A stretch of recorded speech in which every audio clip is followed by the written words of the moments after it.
Could this be Saquon Barkley's last year in the NFL? That's the question that Eagles fans are thinking after seeing Saquon Barkley on the Greenlight podcast yesterday. If you did not see Saquon on this podcast yesterday, let us pull up the exact quote that he said here. That'll be fine.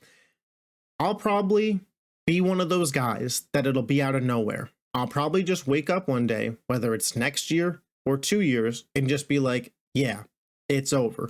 Kind of like Barry Sanders. That is what Saquon Barkley said on the Green Light podcast.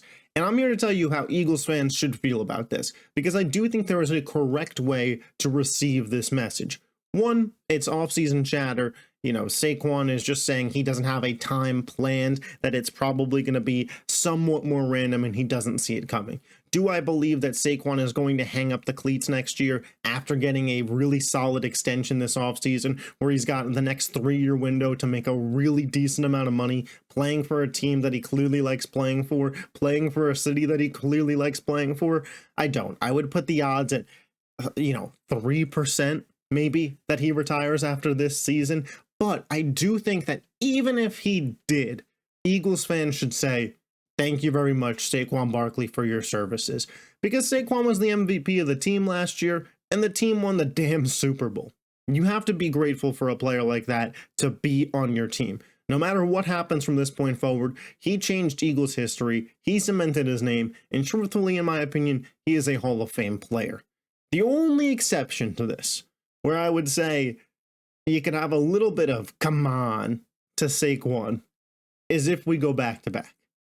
If we go back to back, I'd like to see him stay for the three-peat opportunity. The three-peat, not something that's ever been done in the NFL.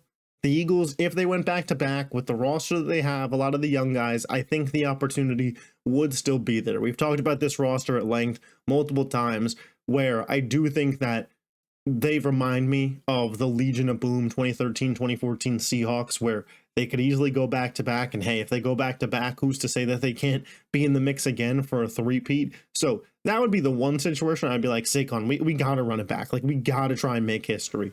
But if the Eagles, say, fell in the NFC Championship next year to the Rams, and Saquon said, my body hurts, I made enough money, blah, blah, blah, like I'm out, and gave the money back to Philly, I'd say, you know what? Thank you for the Super Bowl. Thank you for a great 2 years, Saquon Barkley. I don't see it happening, but it is something to keep note of. I don't think Saquon's going to be a guy to give a retirement tour. And I believe the expectation right now with the Eagles fans is that Saquon will retire an Eagle. So if you're an Eagles fan, maybe time to brace yourself for the fact that when Saquon does decide to hang the cleats up, it won't be a retirement tour. If you love the Philadelphia Eagles and you're not yet subscribed to this channel, make sure you hit that subscribe button, hit the like button. I'll catch you guys next time. Peace.